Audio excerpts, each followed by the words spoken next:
大家好，这里是听广播学英语频道，每个人都在关心气候问题。今天节目讲的是切尔西青年组织同伴缔造绿色未来。切尔西的青少年阿里亚娜佩尔多莫讨论了她通过州长青年气候委员会和 grassroots 组织的气候活动工作，为绿化空间和解决社区中的环境种族主义问题发出呼吁。那么我们要开始听广播了。I'm Daryl C. Murphy, and you're listening to The Common.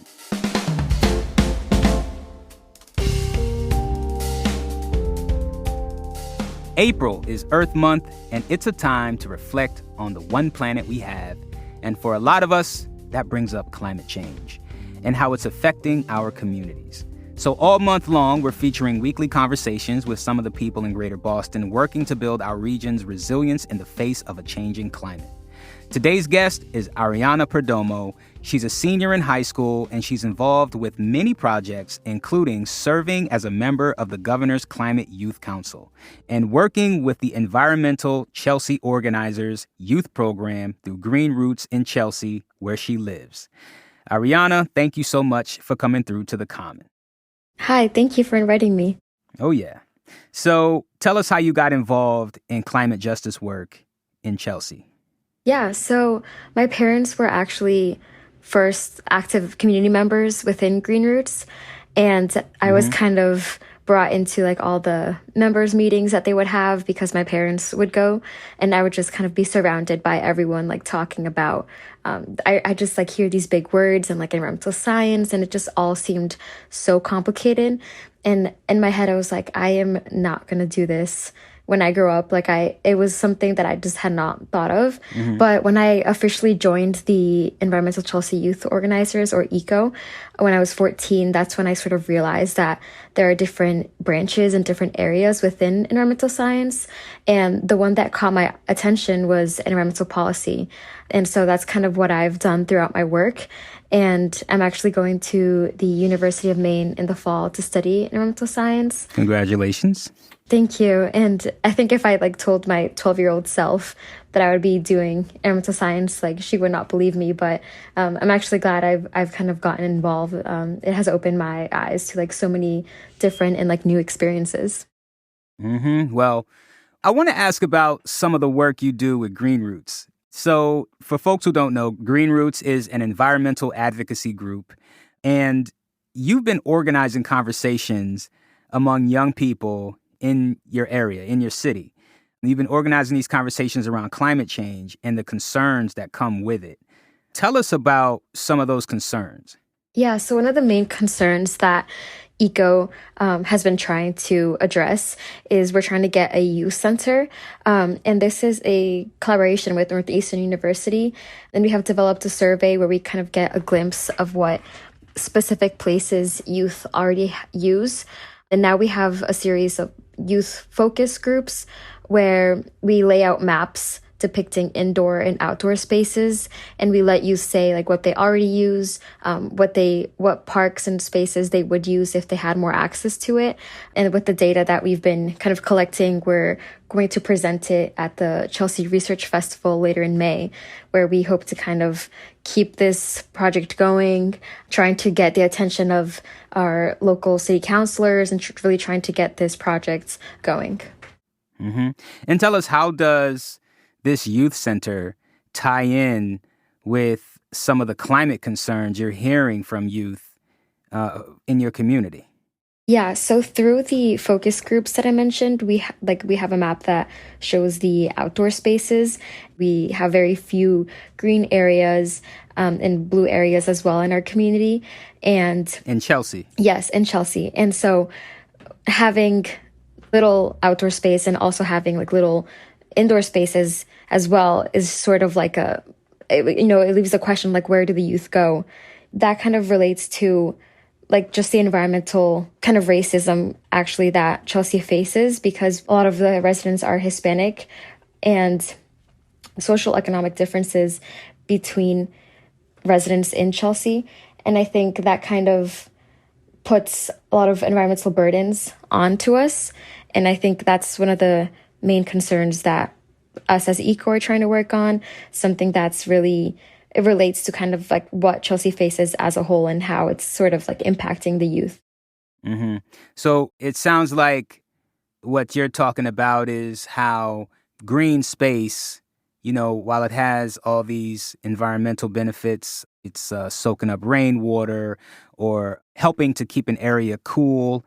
It's also a good space for the community. It sounds like that's more of the spatial aspect of climate change, right? Yes, exactly. So, Ariana, I'm interested to know how you're thinking about climate change as an intersectional issue. Earlier, you mentioned environmental racism, right? So are there any other social concerns that come up for you where you see that there's a connection there with climate change and climate change is kind of complicating it? Yeah, definitely. I think kind of how I mentioned before, environmental racism, how we're predominantly Hispanic and immigrant families. And so there's a lot of factors that kind of go into it. And Chelsea, we also have the New England producers coming in and out of the city. We have salt piles next to us. There's just a lot of things that are just being put onto us and onto a community that really doesn't deserve that. And, no community deserves that. But it's just kind of the question of why? Why is it us? Why is it other communities as well that are being kind of marginalized and put onto these things? And I think that all of this is something that I have kind of seen growing up, realizing that as much as we all try, it's something that's so, it just goes beyond us in a way.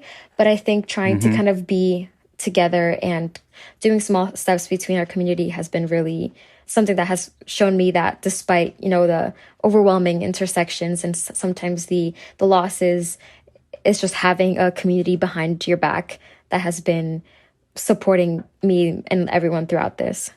We're not going to become more climate resilient by ourselves as individuals, right? We got to work together. Right.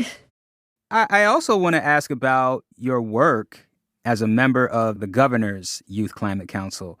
How are you bringing the concerns of your community to the State House?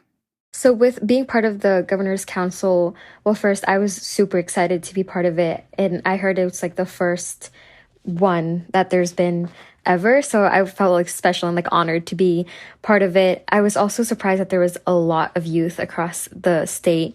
And at the beginning, they split us up into different areas. So I was part of the Metro Boston area, and hearing everyone also speak on their problems. It's sad to say this, but it's kind of been comforting just to know that there are other communities that are facing the same thing. And I think having that shared connection and feeling of frustration, of disappointment that we are experiencing this at such a young age has been something that has kind of motivated us to continue going. And being part of Chelsea, I think when I share, some people are kind of shocked. They're like, wait, you guys have salt piles in your neighborhood? We don't have that. And I'm like, yeah. And when I hear them say oh yeah, we have this big, nice grassy area. And I'm like, wow, well, we don't have that. We have limited access to that. So I think just seeing the differences inspires me, motivates me to continue doing the work that I do and trying to bring in my best efforts to the council. I want to talk about how young you are. You are 17. That means you're part of Gen Z. Yes. And you just talked about how your work on the Governor's Youth Climate Council kind of opened your eyes to the fact that your community isn't the only one expressing concerns and disappointment and frustration around climate change, right? Yeah. As a young person who works with other young people, do you ever get frustrated about climate change and how our elected officials and the people in power, don't seem to be moving quick enough on it or doing enough for it? Yeah, no, definitely. I feel frustrated so many times because it's just so unfair. I want to do so much, but because we are young and sometimes we're just considered as kids and they don't know anything, we're just kind of put to the side. It's just that feeling of frustration, knowing that what they're not doing the things that we're like asking and not taking it into consideration is really just leaving the impact on us, because as the next generation, we're going to have to deal with all of that. So we actually lobbied at the State House back in January. ECO is part of the Massachusetts Youth Climate Coalition. And that coalition is a series of like environmental youth groups, clubs, and organizations just under one umbrella across the state. We advocated for priority bills and kind of what we want to see. We gave little speeches. We went to talk to legislators. And that movement was so powerful for me and so impactful because seeing just a lot of groups and youth all going into the State House, as you said, like as this Gen Z going in with the same goal, with the same enthusiasm, with that confidence and power is so motivating and inspiring. And I had a good experience with talking to my legislators, but I heard that there were other groups that kind of had like a rocky start. And so hearing how at the end of the day, it's in their hands, no matter what we do, because of just power dynamics and like systems, that was the most frustrating part. And although I felt like super, we all felt like successful and inspired, it's kind of like that letdown at the end of the day. Like, it's not up to us essentially, but I think just the effort honestly is everything, especially in grassroots organizing. Understood. I have one last question for you. Yes. If other young people hear this and they're interested in getting involved with climate advocacy work in their own communities, where would you recommend they begin? That's a good question. I would recommend they begin at school, joining an environmental club, joining maybe just like an outside club. Either joining or starting one. Exactly. Like taking that initiative is the first step, and it takes guts. It takes like so much courage. But I think once you start, like if you have like a group of friends and you just like going like, hey, let's start this, that just like gets people going, and like trying to find ways to kind of, what do, people our age like, how to get them engaged, I think is super important. And starting small, doing your own research, taking that first step is the biggest and like the best thing that you can possibly do to kind of reach larger audience. And it will be hard. I've been frustrated. It's overwhelming. Sometimes it's disappointing, but you feel so good because you know that you're doing something that's not only benefiting like your community or your school, it's benefiting, you're contributing to something greater. And I think that's like the biggest satisfaction at the end of the day, despite like all the ups and downs, that's the biggest satisfaction. Understood. Well, Ariana, this has been wonderful. You were great. Thank you so much for coming through to The Common and talking with us. We really appreciate it. Thank you.